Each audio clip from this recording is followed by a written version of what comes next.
इमरान भाई ध्यान दीजिए।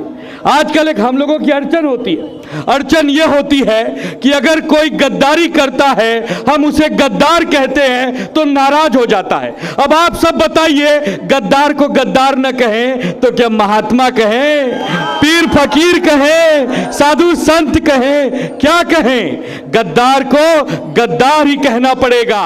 महाराष्ट्र नहीं, संपूर्ण भारत के आराध्य देव छत्रपति शिवाजी महाराज के चरणों में नतमस्तक होता हूं। भारतीय संविधान के शिल्पकार आदरणीय डॉक्टर बाबा साहेब अंबेडकर जी के चरणों में नतमस्तक होता हूं। भारत ही नहीं, संपूर्ण विश्व में हिंदू भाई बहनों को सम्मान के साथ जीने की राह दिखाने वाले हिंदू हृदय सम्राट आदरणीय बाला साहब ठाकरे जी के चरणों में नतमस्तक होता हूं। महाराष्ट्र के पूर्व मुख्यमंत्री आदरणीय उद्धव बाला साहब ठाकरे जी को यहीं से प्रणाम करता हूं और युवा हृदय सम्राट हम सबके नेता आदरणीय आदित्य ठाकरे जी को हम यहीं से प्रणाम करते हैं। मंच पर बैठे मेरे मित्र गणेश कुमार यादव जी, जिन्होंने आज का यह सुंदर कार्यक्रम आयोजन किया है, उनको बहुत बहुत बधाई देता हूं। और उत्तर प्रदेश की धरती से महाराष्ट्र की धरती पर चल कर आए इमरान भाई प्रतापगढ़ी जी को बहुत बहुत दिल खोलकर स्वागत करता हूं और उनको बधाई देता हूं।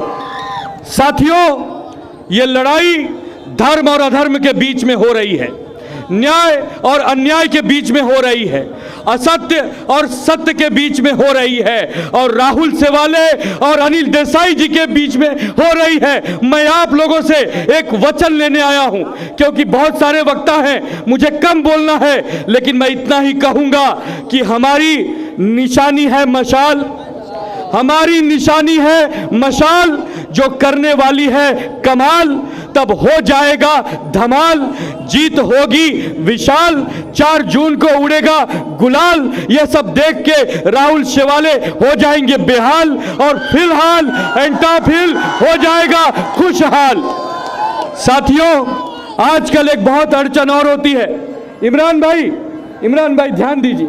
आजकल एक हम लोगों की अड़चन होती है। अड़चन यह होती है कि अगर कोई गद्दारी करता है, हम उसे गद्दार कहते हैं तो नाराज हो जाता है। अब आप सब बताइए, गद्दार को गद्दार न कहें तो क्या महात्मा कहें, पीर फकीर कहें, साधु संत कहें, क्या कहें?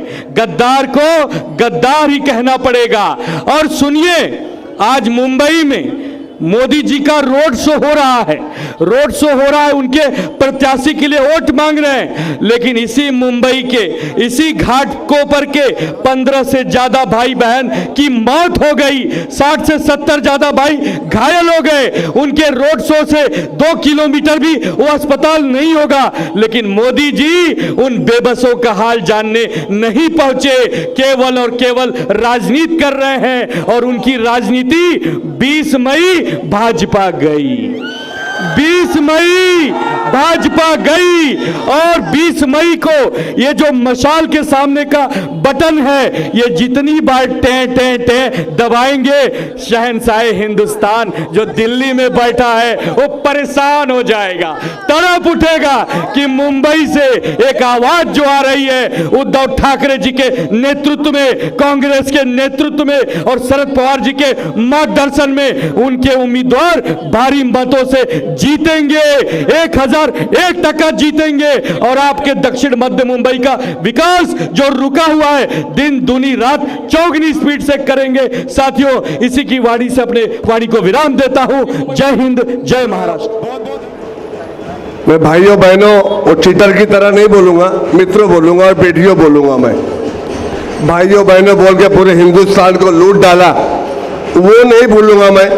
मैं कांग्रेस, राष्ट्रवादी, शिवसेना, आरपीआई की तरफ से आपको कुछ समझाने के लिए आया हूं। खुदा करे जो मेरे मुंह से निकले, मेरी नीयत है आप तक बात पहुंचाने की, बात पहुंचाना है मुझे मेरा मुल्क, मेरा देश बचाने की।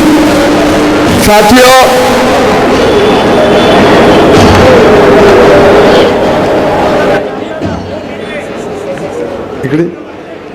इधर